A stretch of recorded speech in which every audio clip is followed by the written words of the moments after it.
गिबियावनो बयखौबो आंनि चेनेलाव बरायनानै लानाय जाबाय। दासिमनि मोननैसो खौरांफोरा जाबाय।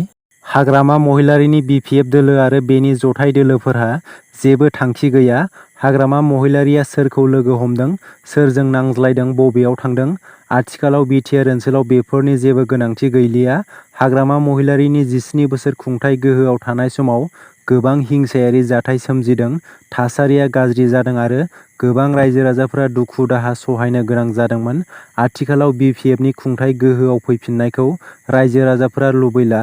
बैफोर गोख्रों बाथ्राफोरखौ बिटिआरनि गाहाय खुंगिरि प्रमद बर' बिथाङा हाग्रामा महिलारिखौ थांखिनानै बुंदों। लकसभा बिसायख'थिया खाथियाव सफैनायखौ नोजोर होनानै मोनसे दोलोआ गुबुन मोनसे दोलोनि सायाव दान्थे-बिदान्थे खालामलायनायखौ नुनो मोनगासिनो। सासे गेलेगिरिया रुफानि मेडेल देरहानो हादों, थेवब्लाबो दुखुजों मोदै गदों। एशियान गेम्स 2023 आव सिलभार मेडेल देरहानो हानानैबो सासे आइजो गेलेगिरिया गोजोननाय गैया।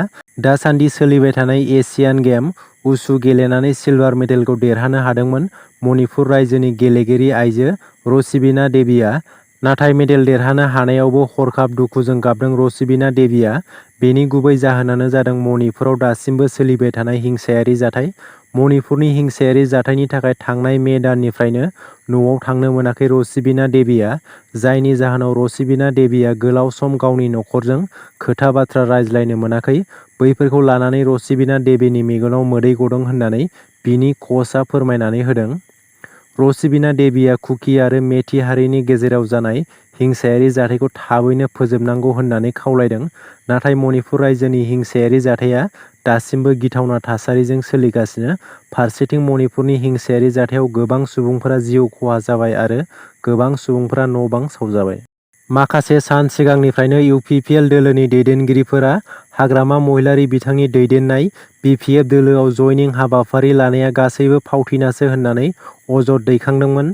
बेखौ लानानै हाग्रामा महिलारि बिथाङा गोख्रों फिनजाथाय होनानै बुंदों, दासान्दि बिपिएफ दोलोआव जेसेबांनाखि सुबुंफोरा जयेन जाफैदों बेयो गासैबो सैथो।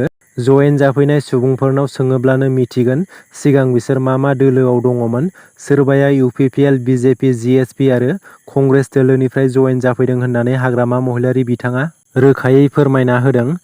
जोंनि बिपिएफ दोलोआ प्रमद बर'नि बायदि नंखायै गोबां सुबुंफोरखौ मिथिङाव हाजिरा होगोन होननानै लेंहरा। लोगोसे बिपिएफ दोलोआ गोख्रोंनिख्रुइ गोख्रोंसिन जानायखौ नुनानै इउपिपिएल दोलोनि सुबुंफोरा गिखांनानै बिपिएफ दोलोखौ राइजोफोरनि सिगाङाव नंखाय बाथ्रा फोसावनानै होदों होननानै हाग्रामा महिलारि बिथाङा गोख्रों रावजों बुंथिदों।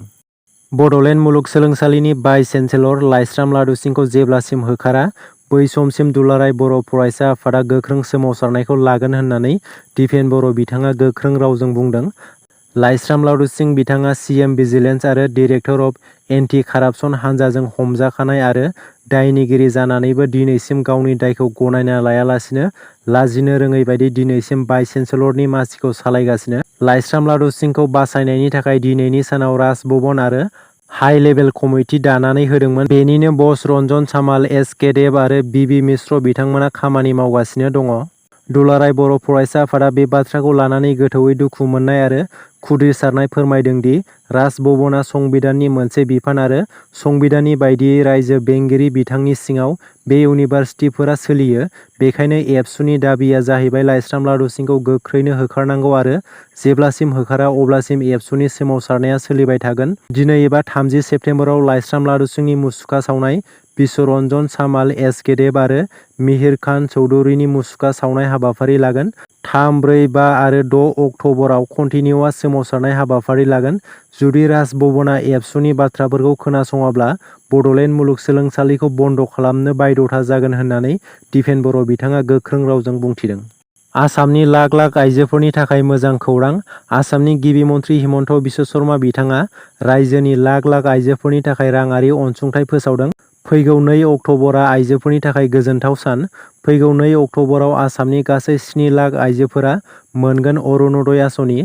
आरोबाव फैगौ बोसोराव 8 लाख आइजोफोरा मोननो हाबावगोन बे आसनिखौ।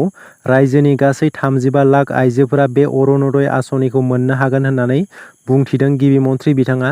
अरुण'दय आसनिनि गेजेरजों आइजोफोरा 1400 रांखौ मोनफुंनो हागोन। गौरां दैसायाव गोमानानै थानाय कक्राझार CITनि फरायसा दिब्यज्योति बसुमतारीखौ गौरां दैसानिफ्राय जिउ गैयै महराव SDRF बिफाना बोखांनो हाबाय।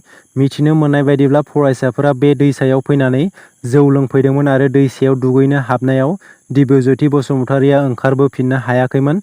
बेखौ लानानै BTRनि गाहाय खुंगिरि प्रमद बर' बिथाङा सांग्रांथि होदोंदि जायफोर सुबुंफोरा बे बारनिफ्राय गौरां दैसायाव जौ निसा बेसाद लाफैयो बैसोरनि सायाव गोख्रों एक्सन लानाय जागोन आरो गौरां दैसानि सेराव फुं आरो बेलासि समाव पेट्रलिं सोलिबाय थागोन। आसामनि गं 33 कलेजनि नन टिचिं स्टाफ ग्रेड 3 आरो ग्रेड 4 मावफारियाफोरनि थाखाय मोजां खौरां। खम बेथनाव एबा फिक्स पेआव कलेजाव ग्रेड 3 आरो ग्रेड 4 नि साख्रि मावग्राफोरनि बेथन आरो माखासे मोननांगौ सुबिदाखौ लाना गोजौ फारसे सावरायगोन आरो बे जेंनाया थाबैनो सुस्रांजागोन होननानै आसामनि सोलोंथाइ मन्थ्रि रनज पेगु बिथाङा फोसावना होयो। 6 शिड्युल स्पेशेल टेट आनजादाव जायफोर बिजाथिफोरा उथ्रिसार जानो हादोंमोन बैसोर बिजाथिफोरनि मार्कशीट आरो सार्टिफिकेटखौ राननानै होनो फोसावबाय। बे 6 शिड्युल स्पेशेल टेट आनजादा थांनाय 30 एप्रिल 2023 आव खुंफुंजादोंमोन। बेनि मार्कशीट आरो सार्टिफिकेटखौ 30 सेप्तेम्बरनिफ्राय 9 अक्ट'बरनि गेजेराव होफुंजोबनाय जासिगोन। सुसाइड बमा बेरफ्रुनायनि जाहोनाव गासै सा 55 सुबुंनि जिउ खहा। बे गिख्रंथाव जाथाया जादों पाकिस्तान हादराव। मोननै सुसाइड बमा बेरफ्रुनायाव गोबां सुबुंफोरनि जिउ खहा जानो गोनां जायो आरो गोबां सुबुंफोरा गोब्राबै जोखोम जायो। सेथि सुसाइड बमाया पाकिस्ताननि मस्जिदाव बेरफ्रुदों जेराव सा 52 सुबुंनि जिउ खहा आरो सा 50 सुबुंफोरा गोब्राब जोखोम जादों। बेनि दसे समनि उनावनो मस्जिदनि खाइबेर पाख्तुनख्वा सोहोराव नैथि सुसाइड बमाया बेरफ्रुयो जेराव सा 3 सुबुंनि जिउ खहा आरो सा 5 सुबुंनि गोब्राब जोखोम जानायखौ मिथिनो मोन्दों। कक्राझार सेंमारि अंगनबादि सेन्टाराव मोनसे जाथाय। हाबा जानाय आइजोआ नङा हाबा जायै सासे सिख्लायासो अंगनबादिनि साख्रिखौ लादों। कक्राझार सेंमारि अंगनबादि सेन्टाराव सासे सिख्लायासो अंगनबादियाव साख्रि मोनदों। बे साख्रिनि थाखाय 4 बिजाथिफोरा आनजाद होदोंमोन। नाथाय बे साख्रियाव सासे हाबा जायै पल्लबी बरुवा मुंनि सिख्लायासो साख्रियाव थिसनजायो। बे साख्रिनि थाखाय हाबा जानाय आइजो सुमिता देबी, पम्पी रय आरो सौराली गसेस बिसोर साथामाबो आनजादखौ होदोंमोन। सरकारनि आयेन बायदियै अंगनबादियाव हाबा जायै सिख्लाया साख्रि मोना। सरकारनि आयेनखौ सिफायनानै सासे सिख्लानो अंगनबादिनि साख्रि होनायखौ मोजां जायाखै होननानै बुंथिदों। बेनिखायनो आनजाद होनाय हाबा जानाय 3 आइजोफोरनि गेजेराव जायखिजाया सासेखौ नायबिजिरनानै सायख'फिननो खावलायदों। दासिमनि मोननैसो गोनां खौरांफोरा बेनोमोन। गोजोन्थों।